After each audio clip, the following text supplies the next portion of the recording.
Chef Bridget with Fresh from Florida, and if you know anything about Southerners, they love their pimento cheese. It's pimento cheese, and I just called it pimento cheese because that's just the way it is. This is a Florida red bell pepper, and pimentos you can buy in the grocery store in a jar, and that is just fine. But to make this a Florida recipe, we're going to use a Florida red bell pepper. And if you go to followfreshfromflorida.com, it explains how to broil this red bell pepper in order to make it into jarred pimentos that you usually buy. So it starts with under the broiler high for 6 to 8 minutes per side, somewhere around there. Then I placed it in this bowl with plastic wrap over it, and that is so it will steam and soften a little bit. You can see that the skin is a little wrinkly, and you can peel this. You can take your knife and scrape off the charred bits like that. You can leave as much charred skin as you want. Kind of just adds flavor, to be honest with you. I don't mind most of it. That looks good to me. I'm sure your grandma and your mom and your friend has the best pimento cheese recipe, but I'm just asking you to give this one a chance because it is fantastic, I promise you. So I'm gonna go around this pepper. It's a little hot, not too bad though. Just gonna go around and get some of this top and then throw that away. From here, just gonna cut them and stack them for ease of chopping. Get all the seeds away. We don't want the seeds. You won't hurt. Chop as fine or as large as you want. And just be careful, it's a little slippery because it's, you know, it's been steaming, so it's a little wet. And then you just keep chopping till it's all done. And that looks good to me. So I'm gonna move this out of the way and then get a mixer in here.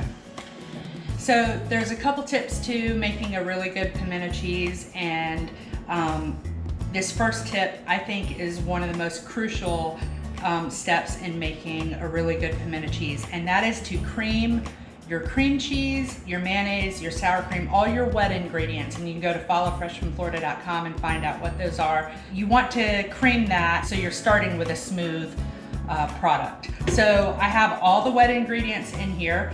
To this, I'm gonna add a couple different hot sauces. This one's called Shark Bite. It's a garlic pepper sauce. This is a datil pepper sauce. And if you're familiar with datil peppers, they are fantastic. So I'm gonna use some datil pepper hot sauce, as much or as little as you want.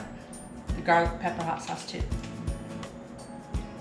And that's what's cool about pimento cheese. The base is, honestly, it's just cheese, mayonnaise, and pimentos.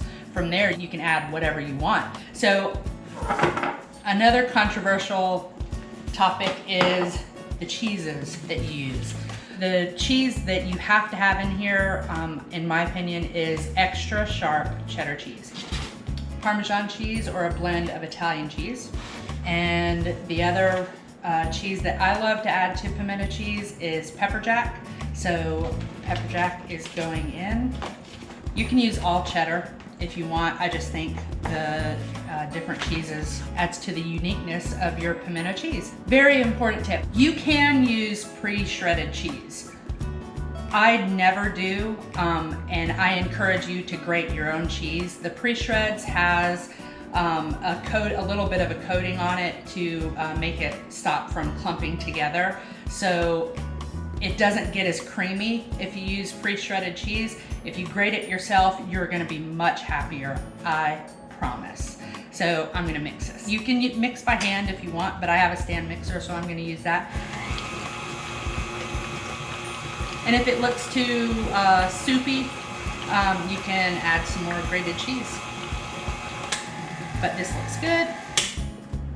So when you have this all mixed together and the consistency looks right to you, you're gonna add all-purpose seasoning. I love Everglades, so I'm gonna add some Everglades, about a teaspoon, and then smoked paprika, that goes in, and then your pimentos, your homemade pimentos. And mix. Can't wait to eat this. All right, so we have this done. I'm gonna place it into a bowl. And it's a little loose right now, but it's because my cheese is at room temperature. So once it goes back into the refrigerator to solidify just a little bit, it'll be the perfect consistency that you want it to be. And I forgot to add some chopped parsley, but that's okay. I'll just add it to the top, just sprinkle it on top. And then here's my parsley on top. And of course, any good Southerner will put a little bit of paprika on top. That's so common to do. And that's it. Florida pimento cheese. And I have some vegetables, of course, to dip with. The Florida green beans, carrot, celery, cauliflower. You can add whatever you want, crackers, breads, flatbreads. You could put this on a grilled cheese, on a hamburger. You could stuff it into chicken breast and bake it. That would be fantastic. But it's good just the way it is. And I love it. I hope you love it. Go to followfreshfromflorida.com and check it out and serve it to your family, your next get together when it's safe. And happy cooking.